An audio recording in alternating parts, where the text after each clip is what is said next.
right side with Gabe. Jake, how do you like where the run game is going into Arkansas at this point, the progression from week 1 to week 3, and how nice will it be when you can get James back to take some of this heat off of and the workload off of Trey Carson? Yeah, the run game's been great. I thought we've shown huge improvements, from last season, and I think you're going to continue to see that evolve a bit. And, everybody's concerned about the depth, but, Trey Carson, he is a workload in there now. He's averaging a lot of plays a game. But, with James and Brandon Williams, and I still feel confident with Bryce Dolezal and Kwame to come in there and spill a couple reps. So, we've got a plan for everything, and, I feel pretty confident in the run game right now.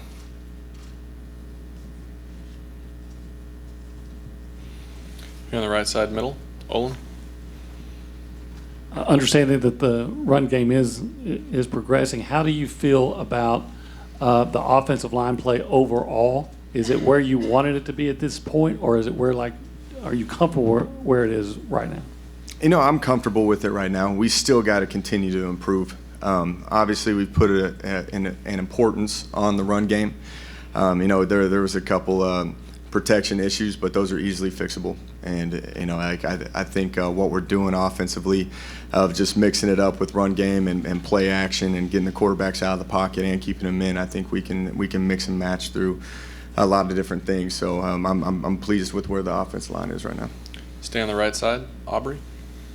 How much can you take away from what Tech was able to do against Arkansas? Are y'all's offenses have evolved enough that what y'all do and what Tech do aren't that similar, or can you take a lot from that game with what they were able to do? Yeah, you can definitely take a lot. The personnels between Texas Tech and Texas A&M are a little bit different. Cliff has a lot of speed on the field, and you see how he tried to expose Arkansas in his certain ways. But I think you can get they're such a base defense.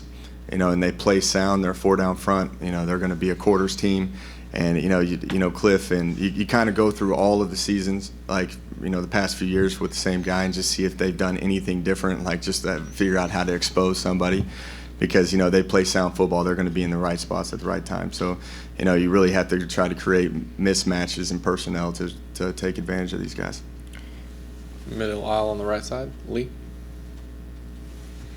Looking at the numbers, you only have 100 more passing yards than rushing yards on the season. You say you put a lot of emphasis on the running game. How much emphasis did you guys put on being more balanced coming into this season? Because it seems like it's working out pretty well so far. Yeah, that's always been importance of just trying to be as balanced as possible, because if you can keep them guessing on if it's going to be run pass, it's definitely going to help you.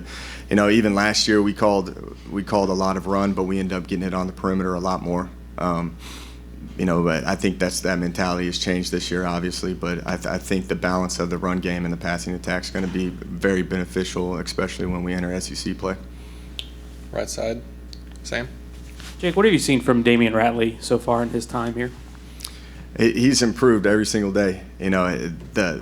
What people haven't seen is the strides that he's taken from spring practice all the way till now. It's a tremendous improvement. And the kid, he's competitive. He plays hard. The effort's never an issue. He just gets more and more comfortable with the system, and you're starting to see him, gain confidence from the Arizona State game after dropping a couple balls and gaining that confidence through Ball State, Nevada. So, Ratley's shown great improvement. Far right side, Gabe. Then we'll go to Daryl in the back. Spav, what do you love about what Kyle Allen's doing for you right now, and in what areas does he need to continue to progress? Kyle, I think he is very poised back in that pocket, where he's not getting as flustered, especially, there were some great examples in this Nevada game of where he stepped up into the pocket and delivered the ball down the field.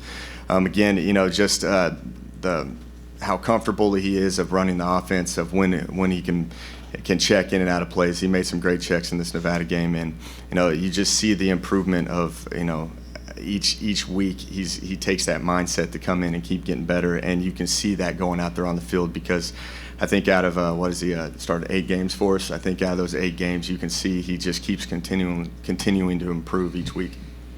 Standing in the back, Daryl.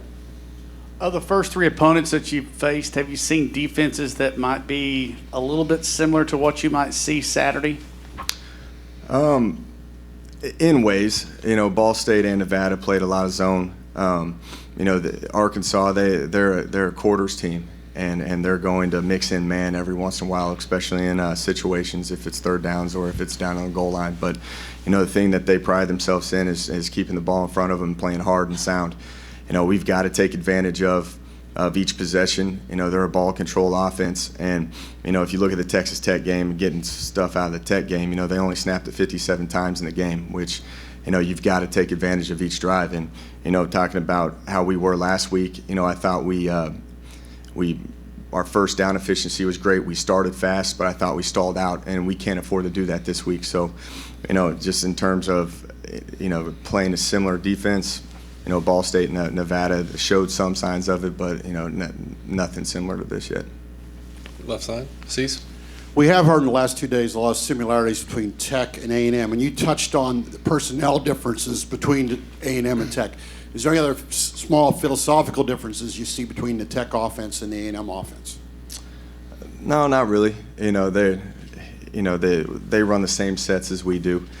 It's just kind of the confidence in your personnel, like I talked about. And if you looked at Cliff, what he did in last week's game, he got the ball to his best player as many times as he could. And I think that's just what you got to do versus these teams. Last row on the left, KO. Coach, you mentioned the stall. Do you have a reason why it happened, and what can be done to prevent it from happening again, specifically? We talked about last week, and we preached to the team about eliminating negative plays, which we did that. Improving our first down efficiency, where I thought we moved the ball great. We had 30 first downs. It's just when we got into third down situations, we didn't capitalize on it. And there's a lot of positives out of it. Every time we got to the red zone, we started doing some things that were kind of out of our nature, which is great. It's fixable, and we can talk through it on tape.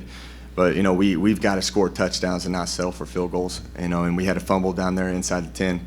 Ball security's been an issue as well. We've addressed it all week. And that's very important. You can't turn the ball over 2 times a game and win in this league. Expect to win. So, we've got to finish is pretty much the model that we're going into this week. Is we've always got to continue on and start fast, but we've got to finish and take care of the football.